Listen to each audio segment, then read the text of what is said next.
And a special Akar Satayv to our musicians for joining us. Thank you very, very much. Yasher Kayach.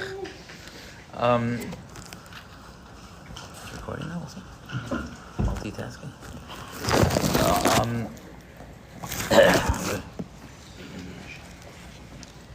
Today was a very important day, Rosh Chodesh Shvat, according to Bais Shammai. Because the Mishnah tells us in Rosh Hashanah that the Rosh Hashanah for Ilanos, the Rosh Hashanah for trees, as we know, is Chamisha Asar B'Shvat, but we know of as Tu B'Shvat. And that's when whatever halachas are Noigeya, the beginning of the year, the new season for trees, according to Beis Hillel, happens on the 15th day of Shvat. But according to Beis Shammai, the Rosh Hashanah for Ilanos is on Rosh Chodesh Shvat. And I think it's valid to wonder why the Hashgacha put Beis Shammai's Shita of Tu B'Shvat, Beis Shammai's Shita of Rosh Hashanah for Ilanos, as we get ready for Parshas Bais. I want to try to explain a deep but important Negea L'Maisa connection between Beis Shammai's Shita of Tu B'Shvat, of Rosh Hashanah L'Ilanos, and Parshas Bais. And let me start by asking a question about the beginning of this parsha. Parshas Va'era ends with the Makkah of Barad, hail. And in Parshas Va'era it says that HaKadosh Baruch Hu said, I'm going to bring a tremendous Makkah. And in fact, HaKadosh Baruch Hu describes that Makkah as being the fully encompassing all of his Makkahs. Hashem says, Perek Tes Pasuk Yudalad, Ki bapam hazois, because at this time, Ani shaleach es kol mageifaisai el libcha. I'm going to unleash, this is the end of last week's parsha, I'm going to unleash all of my makkahs to your heart. So that means that by the time you got to Barad, Makkah number 7, Parai had already received the full spectrum of makkahs. Kol mageifaisai. So my first question for you tonight is, what was the point of Arbe Choshech and Makas B'chayros if they already received Kol Magei Faisai in last week's parsha? What's the Chiddush? What is being added by Arbe Choshech and Makas B'chayros? In fact, in Parshas Shammai, HaKadosh Baruch Hu tells Moshe Rabbeinu that Parai is not going to let you go stam. Ki lo yitein eschem melech Mitzrayim lahaloich v'loi biyod chazaka. The melech Mitzrayim is not stam going to let you go in Perek Gimel and Parsha Shemos. And he says, you know what's going to have to happen? What's going to have to happen, Perek Gimel Pasuk Chaf, you know what's going to have to happen for Pari to let you out of Mitzrayim? V'shalachti es yadi, I will stretch out my hand. V'hikesi es Mitzrayim, and I will destroy Mitzrayim. B'chol nifla'oisai asher esa b'kirbai, with all of my wonders that I will make, that I will create within him. V'acharei kein yisharach eschem, then he'll send you out. So my question to you is, isn't Kol Magei Faisai a good, isn't there an argument to be made that that's Kol Nifla'oisai? That's all the makkos. So wasn't it Niskayim? B'chol nifla'isai asher esa b'kirbai? What remains? What was missing after these 7 makkos that the last one is described explicitly in the Torah as Kol Magei Faisai? Rabbi say another question. The Sfarim HaKadoshim explain that because Parai knew that the 7th Makkah was Kol Magei Faisai, this was the culmination of all the Makkahs, when Parai saw that he survived, he was like, I can't survive Hashem, all of Hashem's Makkahs. And that's why you find in Parshas Va'era that it says, Vayar Parai saw, Ki chod al hamotar v'haborod v'hakoilos. Parai saw that it all stopped and he was still alive. So he was vayachbe liba, he hardened his heart. So Parai saw that he survived Kol Magei Faisai, vayachbe es liba, he hardened his heart. Rabbi say that is an open contradiction to the first few psukim in Parshas Bais.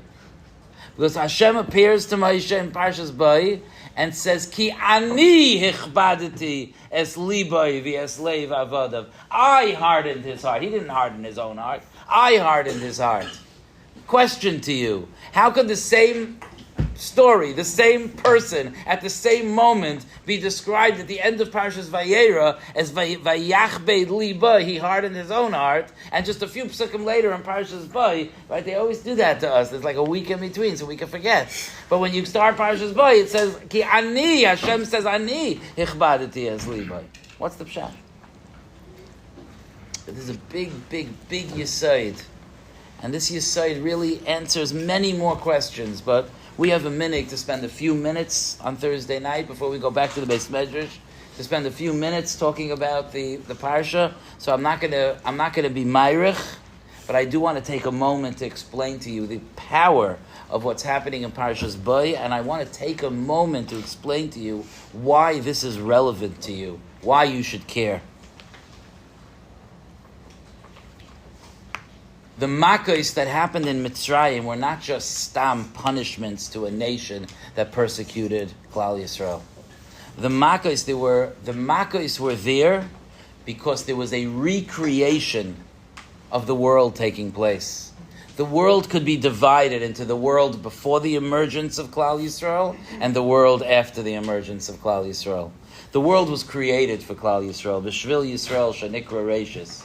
And when Klal Yisrael emerged, stepped out onto the world stage, at the time of Yetzias Mitzrayim, it was a new world, and that world was recreated. The world of Mitzrayim was destroyed, and a new world began, the world of Yetzias Mitzrayim, of Kabbalah Satira, of a nation that was bringing the world to its tachlis.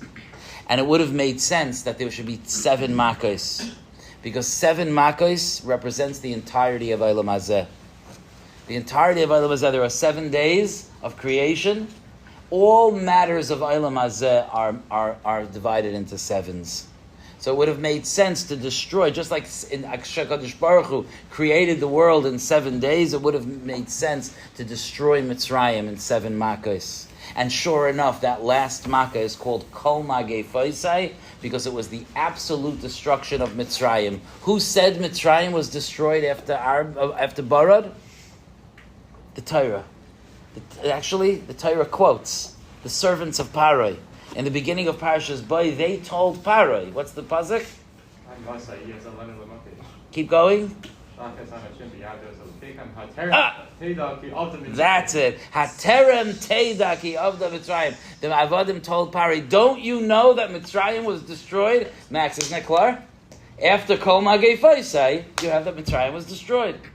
So what was the point of the last 3 makos? Rabbi say the world may be a seven-part world, but the 7-part world is built on 3 foundations. Just like we find al shloisha dvarim ha'olam oimed and al shloisha dvarim ha'olam kayam. The world is created on 3 foundations. What's happening in Parshas Bais is that not only is the world of Mitzrayim being destroyed on the surface, but HaKadosh Baruch Hu is going deeper and destroying the very inner pneumistic of foundations of that world. And you may be asking yourself, why? What's the point? How does this affect us? It's a very important yesod to know that the pasuk in Yecheskel describes the makos in Mitzrayim. If you remember one thing about tonight, remember this. Because with this you have a key to understand so many incredible things about the makos. Yecheskel says that HaKadosh Baruch Hu brought makos on Mitzrayim, nogoif v'rafai, an affliction and a healing. The simple pshat is that every makkah came and went away. It was nogoif v'rafai, dam, and then dam went away. Nogoif v'rafai. Tzfardeya, and then tzfardeya went away. Nogoif v'rafai. But the Sfarim tell us, listen deeper. The very makos that were destructive to Mitzrayim caused healing and growth and a rejuvenation in Klal Yisrael. And that's what Yecheskel said, I'm sending makos to Mitzrayim, nogoif v'rafai. At the same time, they will be destructive to Mitzrayim. It's a chazal. Nogoif l'Mitzrayim v'rafai l'Yisrael. So when HaKadosh Baruch Hu was destroying Mitzrayim, he was building the world for Klal Yisrael. And when HaKadosh Baruch Hu in this week's Parsha went even deeper and destroyed Mitzrayim and its hidden foundations, the three pillars of the world, Klal Yisrael got rejuvenation and was built and infused with Kedusha in its sharashim, not just externally, but in its sharash. I'll give you an example, okay? Let's say you have a guy, I'll pick a random mashal, nothing to do with me. Let's say you have a guy who's very short, okay? And he doesn't like being short. So he goes to all kinds of specialists and he gets his bones stretched and he gets steel rods put in and he looks all misshapen like people who do plastic surgery. But he extends his arms and his legs and he's this big giant now. When he has a child, does he have a short child or a tall child? Short child. Why? Because it's just external changes. It was not yored into his DNA. It did not become part of his genetic makeup. It was just external. If you want something to stick, you have to figure out a way to get into the shayrish, into the roots. The surface is not good enough. So when HaKadosh Baruch Hu was giving kalim to Klal Yisrael, refuah to Klal Yisrael, 7 makos was not enough. HaKadosh Baruch Hu wanted it to go into the genes of Klal Yisrael, into the roots, into the sharashim of Klal Yisrael. And that's arbe, choshech, and makas b'chayros. And you could see it in the lashon that I quoted to you in Parshas Shammai, where it says, you know when I'm going to send you out? B'chol nifla'osai, what are the next words? Asher ese b'kirboi. Hashem said, that's not enough to do the surface.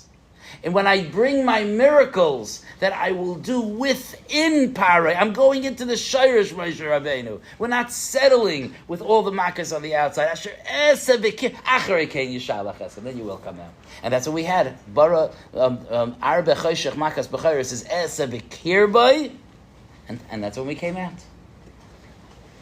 Okay, we're almost there, Rabbi say. We are almost there.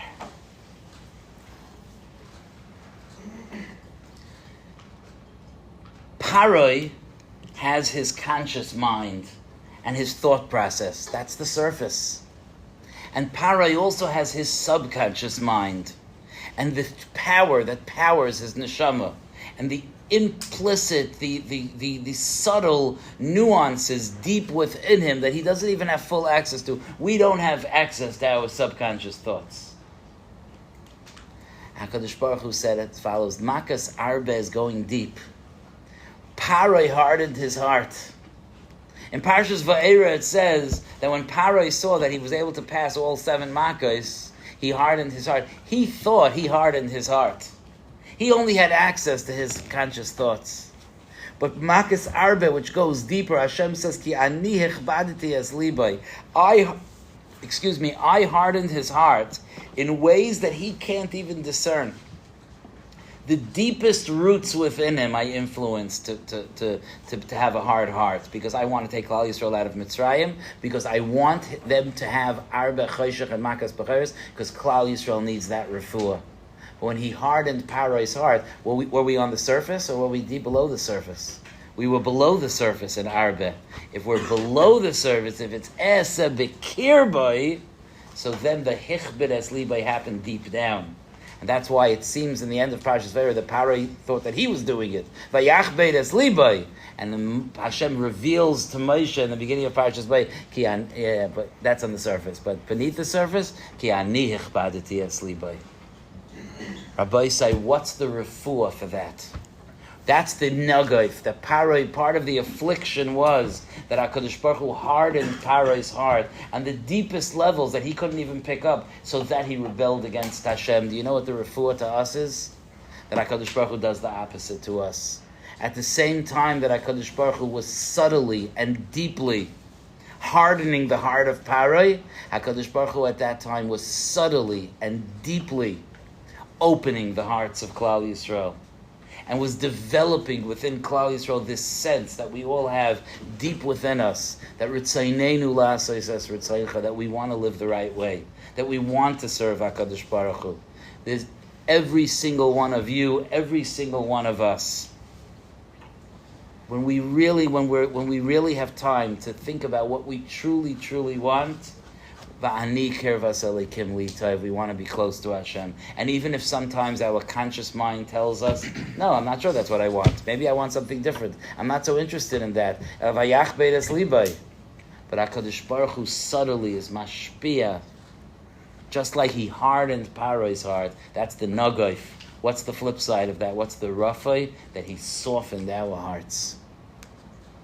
Now when the Rosh Hashanah for trees happens, the Rosh Hashanah for trees means, Beis Hillel says, that's when the lachluchis, that's when the moisture returns to the roots of the tree and starts getting the tree ready to sprout. It takes a few months. In Nisan, the trees all sprout, and it starts on Tu B'Shvat. The lachluchas begins to return to the tree. And that has what to do with us, the Sfarim say. That represents that when any one of us dedicates ourselves, as we all are, to learning Torah, we're like a tree that's by the banks of the water, Ein Mayim Ella Torah, that a person has the ability that moisture returns. You know how sometimes, unfortunately, we can go a few weeks without learning? You know that feeling? But we sit down in front of a Gemara and we feel like we have to get the cobwebs away, and we have to feel like we have to clear our mind, and we feel a little bit disoriented, and it's hard to get going until we get back into it. It's a little bit difficult, but then after we learn a little bit, and we hear a shir, and we chazer it, and we have a good fight with our chavrusa, and we realize that we're starting to understand, we feel like the juice is coming back. You know that feeling, right? Where it's starting, it's starting to come back up. I'm starting to feel comfortable again. I'm starting to know my way around the Gemara again. That's what happens, that just like it happens to a tree on Chamisha Asar B'Shvat, it happens to a person as well. So what happens on Rosh Chodesh Shvat? What's on Bais Shammai's Shita? Bais Shammai, as we know, looked deeper than Bais Hillel. Bais Hillel held that you can't have a Rosh Hashanah Li'ilanais for the moisture returning to the tree that you can't observe. That's too hidden. If it's too hidden, if it's too subtle, it's not time yet for Rosh Hashanah Li'ilanais. But Bais Shammai held that Lamaisa, the fact is that really, even though you could only start feeling it on the 15th day of Shvat, but it begins on the first day of Shvat. That's when it starts to happen, but it's happening very, very pipnimius. It's happening so deep in the tree, in such a subtle way that you can't discern it. And you know what that represents? That represents when you're struggling to get the cobwebs away, and you don't even realize that you're starting to warm back up again. When you don't even realize that you're really yearning to learn Torah and to serve Hashem. When you think that your head is full of all kinds of other things, and you're struggling with that, and you're not feeling great about yourself, and you're doubting yourself, and in the meantime you sat and listened to a shir, or you came to a mishmar, and there's stuff going on so beneath the surface that you yourself don't even realize it, like when HaKadosh Baruch Hu softened the hearts of Klal Yisrael, going into Parshas Bais, in the Makkah of Arba. So, you hear what I'm saying? Beis Shammai's version of Rosh Hashanah Le'ilanais, which is the subtlest... is the words coming out right? The most subtle, I should say, okay? Which is the most subtle expression of that moisture, of that ruchnius, of that kayach coming back. That is the subject of Parshas Bais, where Hashem says, I know Paroi thinks he hardened his heart. He doesn't realize how much I influenced him deep beneath the surface. And that's the makkah. What's the refuah to the makkah? That HaKadosh Baruch Hu is telling every one of us, take a chance on yourself. Have confidence in yourself. Don't doubt yourself. Because Hashem is telling us, I have softened your heart. I've made you ready. I know what you truly want. And if you believe in yourself, and you jump in, and you open your heart and mind to Torah, HaKadosh Baruch Hu is telling us, Ki ani, I already was metaher your heart. I already pasachti as libcha. I already opened your heart, just like I closed the heart of Paroi. I already opened your heart. So with that, we should be zoicha L'Shittas Bais Shammai, that the juice that's coming back into our system, maybe we could feel it, maybe we can't. Or the refuah that happened in the Makkah of Arbe, that HaKadosh Baruch Hu's subtle hardening the heart of Paroi represents HaKadosh Baruch Hu's subtle opening the hearts of Yidden, that HaKadosh Baruch Hu should give every single one of us the confidence and the sureness that what we truly want is a life of serving HaKadosh Baruch Hu, and it should give us the confidence to jump into the Beis Medrash because we belong there, and not to question if we belong there, to know that we belong there, and to get involved in our learning, not like a guest, not like someone who's here temporarily, but someone who's going to be Mekayim on himself, Shifti B'Veis Hashem Kol Yemei Chayai, that we'll always, no matter where we are, no matter what we do, no matter how we support our families, no matter how busy we are, we'll always make sure that we have one foot in the Beis Medrash. Shifti B'Veis Hashem Kol Yemei Chayai. Yachshik Yachshikayai.